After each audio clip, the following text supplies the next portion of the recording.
মায়েদের common problem বাচ্চা খেতে চায় না। বাচ্চাকে খাওয়ার পরিবেশ করে দিবেন। ডাক্তাররা বলে বাচ্চাদের 6 মাস থেকে খাওয়ার অভ্যাস করাতে। আমি বলি বাচ্চা যখন 40 পুড়ে যাবে আপনি যখনই খাইতে বসবেন বাচ্চাকে কোলে নিয়ে খাবেন।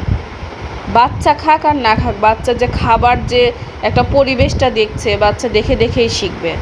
আমার মেয়ের বয়স যখন 40 তখন থেকে ওকে কোলে নিয়ে আমরা খাবার খাই, কখনোই ওকে আলাদা রাখি না। ও দেখে যে কিভাবে খেতে হয়, নিজ ইচ্ছায় খেতে হয়। 5 মাস থেকে ওকে একটা দুটো করে ভাত গালে দিতে, আর সেই থেকে ওর নিজ হাতে খাওয়ার একটা পরিবেশ চলে আসে ওর মধ্যে।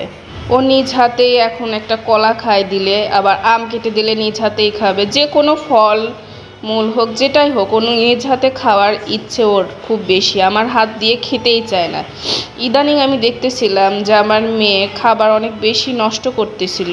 নষ্ট করুক, কিন্তু খাবার খাওয়া শিখুক, ওর নিজ হাতে শিখুক। যে একটা খাবার নিয়ে ওর সবসময় ওর পিছে পিছে আমার দৌড়াতে হবে এমন না। কিছু কিছু খাবার ও নিজ হাতে শিখুক।